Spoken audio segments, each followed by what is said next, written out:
everyone, welcome to Desi Talk with yours truly, the managing editor at India Currents, and we're trying to get Yashu on this live. Let's see, we're having some troubles with that today.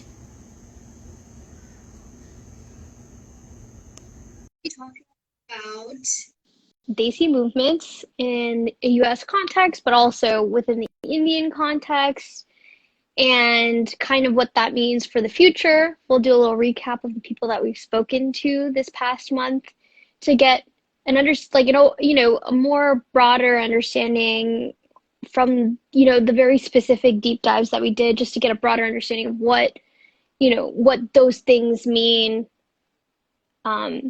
related to Desi movement. So, Yashu, are you able to join?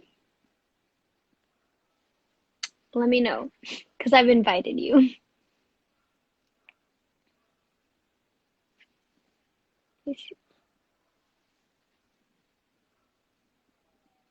Hey, are you able to join now?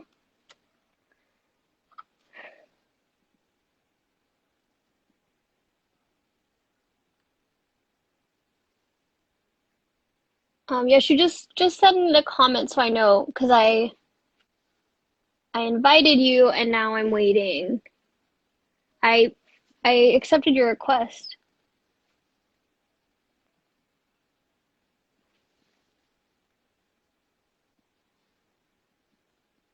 Can you hear me? Yes. Oh my God. Why was this so much harder this time?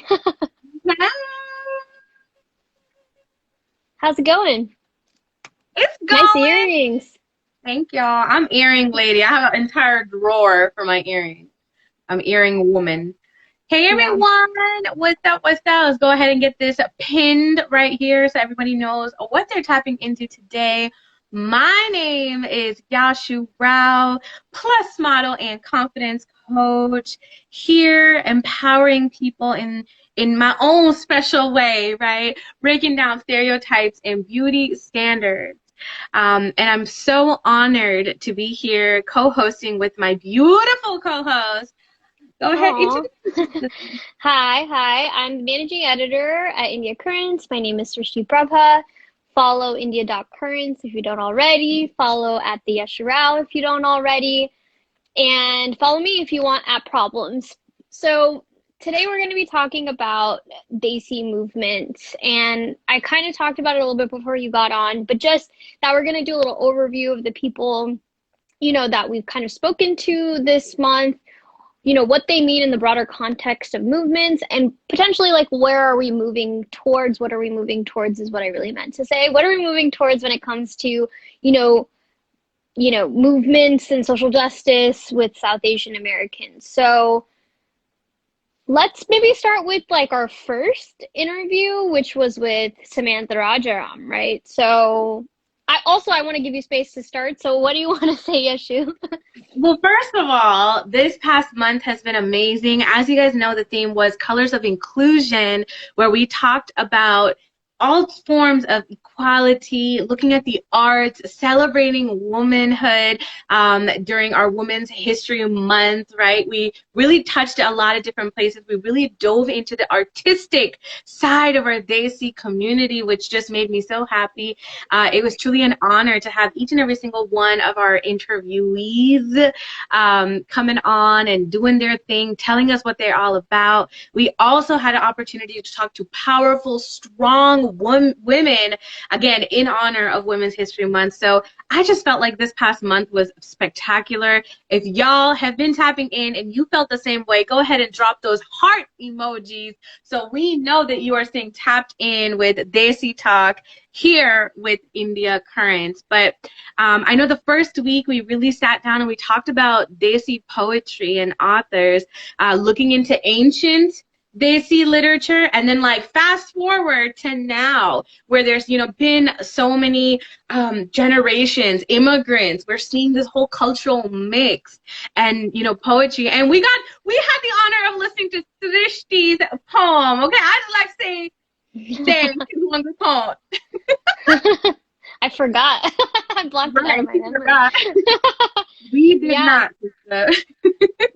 No, that's wonderful. I think like what we got to explore through poetry was, you know, what does it mean as a movement in literature, as a movement in poetry to be speaking from your space, right? So like within your, whether it's from your language or with words from your language or with references to your culture. Because I think like all of the poems that I read were coming from a deep place of cultural understanding, like understanding of oneself. And even my poem, even though it wasn't super like in depth, it was kind of, pulling on references that, you know, us South Asians would know, whether that's, what's khatta meetha, like sort of balance of taste, or like chai, what is that really? What does it take to make it? Because it's not what's in the American vernacular as a chai latte or whatever. Like it's its own thing that's very much a part of Indian culture and South Asian culture in a different way.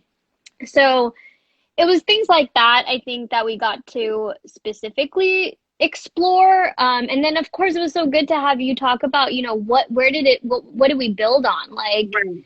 yeah, And that it was, was, I thought, so powerful. And again, thank you all. Hi, hi, hi. I see a lot of love coming through today. Hi, everyone. I am doing great. Srishti, how are you doing? She's shutting it up. it's the end of the workday, so Real good. I'm chilling. No, it's just, I like Lagunitas IPA, in case you're wondering. I'm just drinking that. It's to define the passage of time in COVID, to know like, all right, I did my work. I'm done with the day. I get to chill out a little bit. And for me, I guess chilling out at this point is hanging out with Yashu on Instagram Live. So that's what I get to That's do. the best way to chill out. Let me just Yeah. put that out there. Okay. Awesome, awesome. And then after that, we actually had the honor and privilege of talking to our wonderful guest, Samantha Rajaram, who is a writer and author of a beautiful book, which I purchased, and I have started reading it. It's right here, so I gotta give Oh, gotta give a shout out. It's right here. It's John yay. Company Daughters. If y'all have not had the opportunity of reading this, definitely you can get it on Amazon. I ordered mine on Amazon, but we had a chance to talk to that author. And Srishti, you were doing the interview. How did you feel? Like, how was that moment of knowing that we have a South Asian woman out there doing big things, writing?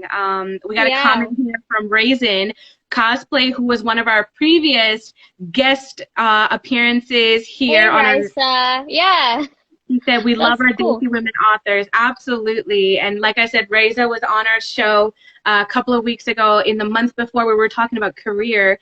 Again, such powerful, amazing women. I just, it's been amazing. But yeah, so Srishti, how was your whole feeling about, interviewing Samantha Rajaram? Yeah, Samantha Rajaram was awesome. She, what she brought to the table was even more than just being a writer, or someone that's in the field of literature. She was bringing her perspective of being someone that had a totally different career, which is kind of a great lead in from our previous month's topic, which was, Desi career choices. So like she talked about, she was doing the very traditional thing. She was a lawyer. And then she moved and she decided, okay, I don't want to do law. I actually I want to pursue writing. And so she fully dove into that. But not only just dove into that, she was a single mother. So there she was like a divorced single mom with kids trying to pursue writing, and what it meant to face all these, trials and tribulations of trying to become an author. And then also like then becoming, finally getting some success and from doing that work, which is, it's hard because sometimes you see this end goal and it doesn't always happen, and you just feel like, okay, like I'm floundering, but I really want to do this thing that I've always loved doing. And obviously in our culture, you don't get that option a lot of the time. It's not, you can't just do whatever you want. You get a lot of criticism and whatnot. So You preach into the choir. yeah, so it was really wonderful that like she, chose that career path, and then, worked so hard, put in so much effort to like write this, novel that is now actually gaining fame. So for anybody that doesn't know, you should definitely, one, if you have time, watch our live with Samantha Rajaram, because it was really wonderful. And then if you have the time, of course, read the book because it's a good book. But what did you think? I think you felt similarly.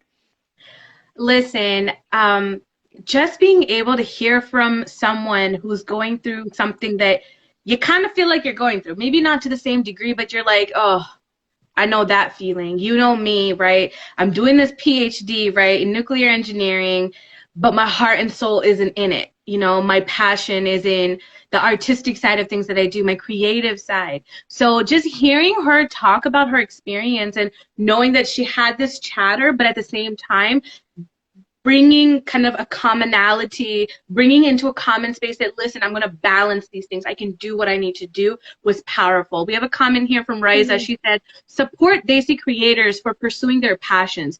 You are spot on. It's hard in our culture to do things for ourselves. That is very true. That is very true. And we did address that. And again, guys, be sure to check out the articles published in India Currents. I had a couple of months ago dropped an article about Desi career choices and how Desi rejection happens and why it happens.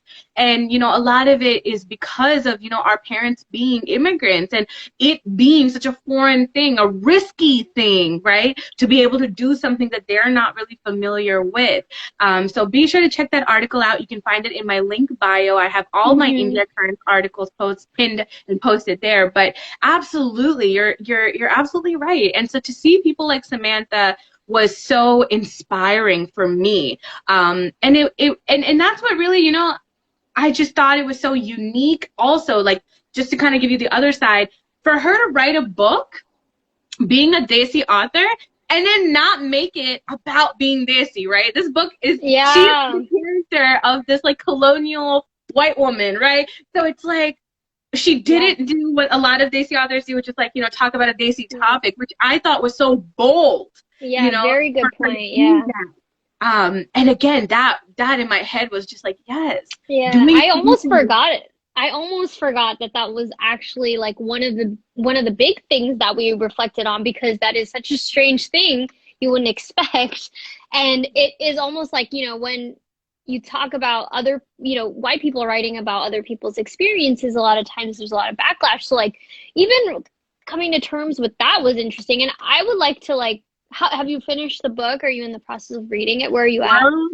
I'm a slow reader. It's going to take me like 2 centuries to get through this. But what I have read so far, like, and we had the honor of her actually reading an excerpt from her book. So again, I ain't gonna even, you know, guys, go watch our episode, go tap in, watch at least the segment that she read out loud. It was truly, truly like the style, the vivid descriptions, beautiful artistry. You know, she painted with words. We need more fiction and fantasy from POC. Absolutely. Absolutely. I think you're absolutely right. I think we need more people to get out there. I had mentioned one of my childhood friends that I grew up with, Swati Tirdala, who has her books published as well in New York, and that's super exciting. Hers are, you know, talking about, you know, bringing together Indian, especially Hindu mythology into like more like a fantasy, you know, kind of storyline, which is super exciting as well. So, I don't know. I want to just really quickly shout out. We have an author actually on our live right now, Farzana Doctor. We had an article about her. She wrote the book 7, and if you ever get the chance to read it, it is about FGM, which is a very sensitive topic, but it is a really beautiful book. It talks about a very specific community. And, you know, if we're trying to elevate South Asian literature and South Asian authors, you know, I'm so happy Farzana's here. Yeah. Hey, Farzana. Yeah. So exciting to see you on our live. I mean, perfect live for her to join in on, because we're actually talking about the last person that we interviewed, which was Samantha Rajaram, and she has written The Company's Daughters. And, you know, like, pop on this live, just let us know. Farzana, if you're interested in talking to us, you can just hop on this. You can send us a request, and we're willing to talk to you about your book also. But yeah, we're just trying to talk about, you know, what does it mean for women, especially Desi women in the US and, in general in the world to pursue these careers that are difficult and then also be speaking from their space. So I agree with Raisa, like you need to, we need more people of color, more brown women doing these careers so that we see our narratives. And I think one of the things we talked about a lot was that, you and I both talked about like books that we'd read as kids and even later in life that really had these like emotional, left us with an emotional, like had an emotional impact in our lives is what I'm trying to say, because they were coming from a perspective that we didn't normally see. So, oh yeah, and your friend Swati Thirdala. So yeah, and I dropped the name of the book as well for you. The Tiger at Midnight. She actually has a trilogy, right? The Tiger at Midnight, The Archer at Dawn, and The Chariot at Dusk. So you can already tell, like, we got some Hindu themes going on there. And like Srishti said, we talked about, some of the books we read in, especially by Desi authors. And I had talked about The Palace of Illusions, and I'll drop that for you as well, Riza. That's really one of my favorite books where they took Indian, like Hindu mythology, the Mahabharata. They took a character from that, Draupadi or Panchali, and then they kind of wrote the whole thing in her perspective, which was like, I absolutely loved the book. And I know, I think Ajay or AJ or somebody who was on live last time had mentioned, oh, I read that book too and I really loved it. So you should check that out. I'll drop the name right now. Yeah, and I wanted to like mention one other book that I actually read. Through India Currents, I actually get to be exposed to so many South Asian authors, which is amazing. And I want to say that there are a lot of them. So if you're seeking them, you will find them, and they do exist. And go to India Currents to find out which authors you should read. But I read a book called The Atlas of Reds and Blues by Devi Laskar. She's a Bay Area author, and it was incredible. Like it was like vignettes, and I don't want to tell you what it's about because it's like I don't want to give it away, but it's just really like a well-written book about a person of color and like their experiences in the US. And so yeah, that's another like shout out to like somebody who has written a really good book. It's called The Atlas of Reds and Blues. Atlas of Reds and Blues. I'm gonna drop that in the comments as well, guys. Yeah, and then Seven by Farzana if you're dropping a bunch of books in there. Yes. Of Reds and Blues. And again, guys, if you know any Desi authors, you are a Desi author, be sure to contact us on India.Currents, DM us, let us know, set notifications so that you can be trending as well with us, getting on our lives, giving us the input that we need as well. And is it Seven as in SEVEN? Yeah. Awesome. So y'all need to check out these Desi authors right here who have amazing works. Be sure to check them out and read about them, see what you guys going on. Have you read Veena Rao's Purple Lotus? I have read Purple Lotus. So that's another good one. So there's so many authors. I mean, we can't even go into how many authors exist, but the thing is they don't get the prominence of other authors. So we want to like bring them to this platform and shed light on the work that they're doing. So it's wonderful that, we have people that are joining us that can maybe, learn from the people that are commenting, and also just in general, like here's books you can read, Okay, so we talked about literature. Right. What? I was saying, with that being said, when we talk about, we're talking about these strong women, I just kind of wanted to segue into last week when we had a very strong woman, a beautiful, amazing woman who talked to us, who's an immigrant to this country. So kind of bringing in full circle, right? Bringing in, all of what we kind of talked about this month, and then also kind of talking about in a more serious note the struggles of being an immigrant, especially when it comes to policy, which is something that a lot of people don't know about, they don't touch about. Yeah, we talk about cultural assimilation and stuff, but hey, have we talked about the logistics here? And that's what we really broke down last week. And first of all, I want to know, Srishti, how did you feel about having Miss Haripriya on our live? Like, how did that impact you? How did you feel about that? Yeah, Haripriya was amazing because I mean we talk about immigration. I think it already is something that creates barriers, it's non-inclusive, it's like all these things. And I mean, it was very like on brand with our month. But not only that, I think talking specifically about a woman's experience in immigration, a Desi woman's experience in immigration, was something actually I'd heard from my mother, but I hadn't heard it in like such a in a way where it was, oh wait, this is happening to women even now, and it's still a thing that women are having to face. Because when you talk about the one thing that she kept talking about, which was something that I had referenced with my mom, was that when you move here with a spouse, you can't hold a job, you can't have an identity, and that's huge. That's something that people think you're going to this new place for a new life, but you don't even get to have a life. So it's this whole thing. Like, I think getting to hear her perspective and her voice on that, of not having an identity because of her immigration status, it's such a specific narrative that's so important to hear. And that it made me feel like there's someone that understands my mom. So that was really nice. And to see how, yeah, bring in a golden cage. That's exactly right. She said, listen, let me tell you guys the reality of being a dependent visa, being a woman who's married to someone and then comes to this country. You're like a bird in a golden cage, right? Oh my God, it's so beautiful. America's so freaking cool. And then you see America. Okay, America gets old. Now what about me? Who am I? That whole self-discovery process, and then the struggle behind it. And I know, like you said, Srishti, like that really hit home for you because you were able to relate to what your mom had to say, right?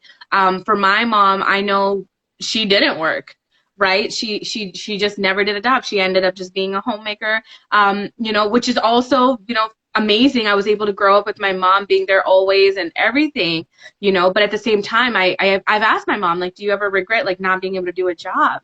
And, she would say, like when I was in India, like I was the principal of a school. So like to suddenly go from that to like not doing a professional job, it was hard. It was hard in the beginning. And then once you kind of lose your edge, you guys were born, I was busy, like I was just never able to go back to that, so to some degree, and that's where I say, strong, powerful women who are beating that. We heard from Haripriya herself, like she fought through situations. She had to leave her family here, go to India, get her whole visa thing figured out, and then come back. And that whole, just so that she could maintain this job that she worked so hard to create for herself. And like we said, she's boss babe, right? She's with Microsoft, working a really good position there. She got 2 sons, who are doing great things. And, she's just, even when we were with her on live, she's like, listen, I'm at the park, watching the boys doing this live, working over here. Like, we doing this all right now, and just to see that just empowers not only me, but a lot of people who tapped into our live, a lot of the people who come in and watch us. And as you guys know, India Currents, Desi Talk is not just catered for the Desi American community, the South Asian American community, but it is for the Desi community, right? So we're bringing in people from all spaces. One of the most important things that she said was, listen, I've been in this country for 10, 15 years. I'm very American and very Indian. Like, I'm this mix of identity. Like, I can no longer say I'm super Indian, right? But I cannot either say that I'm 100%, American either. So I'm just so in this like space where that's where your identity becomes such a difficult thing, Yeah, I think she was going through a lot, but I think the thing that hit home the most was that she didn't back away. She didn't back down, and she really fought. She advocated for herself, which is something very difficult to do in another foreign land, in a foreign legal system, is to like navigate it, because you just don't know. And the thing that she said that struck me the most was that she literally called USCIS and someone on the other end to like figure out her immigration status, because she was she didn't want to become an illegal immigrant here. And the guy on the other end was like, don't call me, and if you do, I will reject your visa immediately, or something like that. Like I will like put you on the banned immigration list or some blacklist or something. Yeah. And it's like, if that's what you have to be up against, and if someone did that to me, I told her, I was like, I probably would have just waited. Because I don't want to put my immigration status in limbo. Like, I don't even want to even consider it. But she went and reported it because she knew her rights. And I think, I mean, I don't know them because I'm even though I am an immigrant, I didn't have to go through the process in the same way. But she was able to, figure out, hey, these are my rights even as an immigrant, and I can call and I can say like, you're not allowed to talk to me this way. You need to be following the immigration steps and policies, and you can't threaten me. And that's the thing that I thought was the most empowering thing I heard from Haripriya was that, she did that and then she went on to educate others. That's the next step, and that's incredible. Like the fact that someone like Haripriya exists and is speaking on specifically H4B visas or H4 visas, sorry, and it is educating people on it, and is helping other women attain an identity status, like not just immigration, but an identity. Like, you can work and you can be a human being in the United States. That's huge. That is, I mean, I cannot even speak to how empowering that conversation with her was. So if you can, you should go check out that interview that we did last week on Desi Talk, because it was honestly one of the best ones I've ever been on and heard. Like it was just so cool to see her be so empowered, and so such an advocate for herself and others. Absolutely. And again, if anyone is interested in the article that she wrote about all different types of, the steps that she took, the process behind the whole visa filing and everything in her battle, which a lot of people could relate with, definitely DM India.Currents, and we will try to get that link to you as soon as possible. But yeah, just talking about all of these powerful people and women and movements and creativity and everything, this month has just been about empowering movements all together. Like these people in their own way are creating these movements, right? Advocacy for their own immigrant rights, advocacy for, becoming authors and stepping out of a certain form of, getting, being raised a certain way or whatnot, being able to beat the odds. Like that is just so inspiring to me. And as we continue to explore, we would love to hear from you guys, who in your community is someone who is influential, who is making an impact, that you think needs to have a platform to speak on. And then also letting us know, what are the movements right now that you are really able to relate with?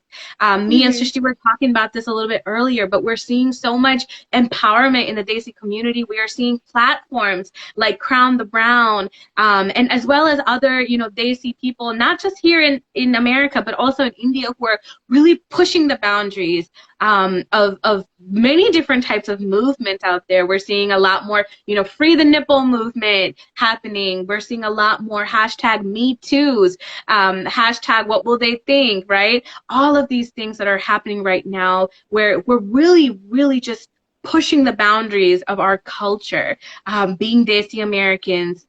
That is something that we, I feel like, have the power to do, and I'm proud to say that I'm one of those people, right? Doing the movement here, empowering plus size Indian American women, being one of the world's first plus size Indian American, South Indian American models. That in itself for me is my voice to other people. So we would love to hear from you guys as well. Srishti? Yeah. Yeah, I mean, I was just going to say that everyone is an advocate or an activist in their own right. Like everyone it stands for something that they believe in that potentially can benefit others, I think.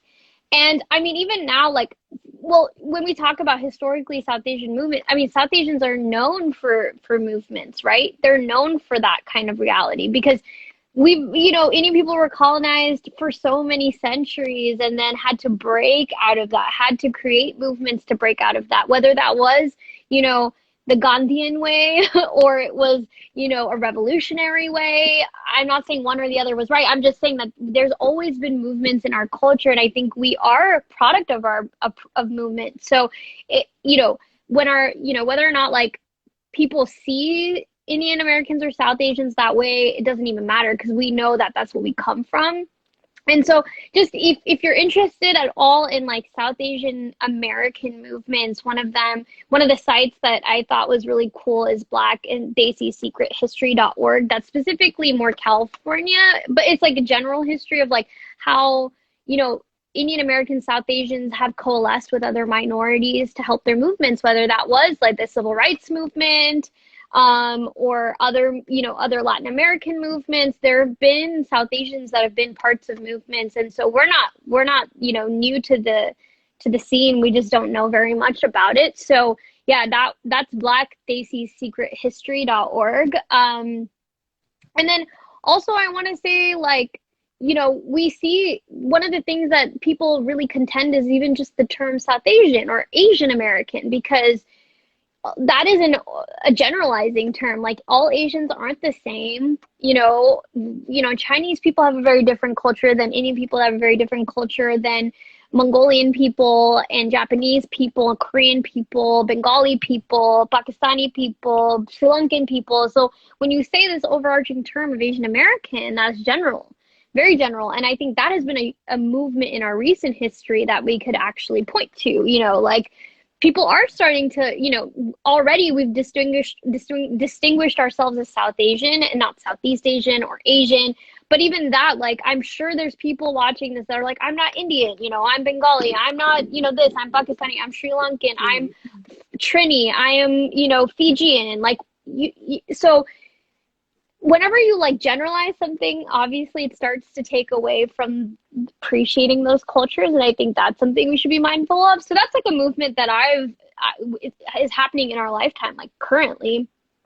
I love that you said that, because I don't know if y'all noticed, but when I talk about myself, and I say this very proudly, I always tell people that I'm, like, for example, one of the world's first South Indian, right? Because for me, not just saying Indian, but saying South Indian, because I feel like that in itself is a whole cultural difference from India, right? Like from South Asia. Like it's it's important for me to address that. So saying that I'm a South Indian American model, that weighs a lot more to me, for me culturally. And I see, people resonating that with like, you go girl, you Telugu girl, being able to say that, because again, coming from a Brahmin, Orthodox, Telugu family, it's much different than, being part of maybe someone who grew up in a completely different part of India, or their parents are from a very, up and like very busy and metropolitan Bombay or Delhi or some place in India, which is a little bit more forward than where my parents might have been from, right? Mm-hmm. So I think, even owning those differences, but then at the end of the day, collectively, respecting, right? Not doing shade like, oh, you from there, right? But instead, as a collective saying, hey, listen, we are bringing it all together. And I think that is the beauty of being able to have these conversations and then relating. So absolutely. Mm-hmm. Yeah, but talking about the that's globe, like the next level of it, though. Like, that's like you're saying, okay, I'm South Indian. Then you'll probably be like, I'm actually Telugu, and then I would be like, oh, I'm Bihari, and then I'm like from this place in Bihar. It's like there's so many levels, and it's like acknowledging that it's a slow process of getting there, or not acknowledging that, but knowing right now it's slow. Like right now we're still Asian Americans. In most forms you fill out you're Asian American or Asian or whatever, and that's not, it's not ideal. But yeah, what were you gonna say? I was just saying, just talking about the globe and everything, I thought we would introduce, because I know we are approaching our time here, but I wanted to introduce the topic for next month, which is actually going to be interesting, guys. So definitely be, alert, set the notification by clicking the little bell button at the top of the page for India.Currents. You'll get all the notifications when we go live for Desi Talk. But the concept, the theme for next month is environment and sustainability, right? We're talking about the globe here, the whole planet as a whole, but then we're also talking about Desi communities and initiatives that are taking place to support environment and sustainability. And we'll be talking about many different things, such as, climate change policy that's related to that. We're going to talk about pollution and gardening, and a lot of Asian Desi gardeners, okay, that I just have, because I grew up with a Desi garden farmer in my neighborhood, near my neighborhood, growing up in Washington, D.C. And this lady used to sell like gongura and everything, which are like Indian plants. And so, being able to become, get that kind of crop and groceries, being in America, and then even just talking about how different, processes have been since our parents' time to like where we are at now. I don't think my mom really knew what recycling was. She didn't really know what that was, but that's something that, we now are like advocating for as well. So seeing those kinds of cultural differences. And then, of course, wrapping up the month with one of my favorite topics, which is sustainable fashion. We're seeing a lot more Desi fashionistas who are taking on sustainable fashion. So we've got an exciting month coming up for April. Any thoughts, Srishti? Yeah, I'm pretty excited. I think it's really cool that you brought up the idea of like sustainable gardening, not sustainable gardening, but gardening for food yourself and making it local produce and produce from your community and culture, because that's super, super important. And actually, my grandfather was a botanist back in like, what is it, the 30s, 60s probably. But like so yeah, my family comes from a gardening community, and it's really cool to think about like what does sustainable food mean for ethnic communities, because it's not easy to get that produce shipped. And so I would love to talk about that. Anyways, that's for next month. Thank you, Yashu, for joining us today. And thank you so much. Of course. And thank you to all the people that we got to interview again. Even from the month before, we had Raisa come on, and she was awesome. And she was also speaking in the chat earlier. So it was really nice to have her, still engaging with us in some way. And so thank you to everybody. And if you have any ideas or thoughts on how we could elevate this platform, please send that in the chat, or message me or Yashu. So yeah, let's end it over here. This is the shortest one we've done so far. 40 minutes. We went 40 minutes. This was not short. It's shorter than the rest of the ones that we do that are like an hour long. So I'm going to say this is short. Thank you for joining us. Bye, Yashu, and see you next week. I cannot wait, guys. Be sure to tap in, y'all. Tap in. We got some amazing content dropping soon. I'm so excited. Peace and love. Bye. Bye.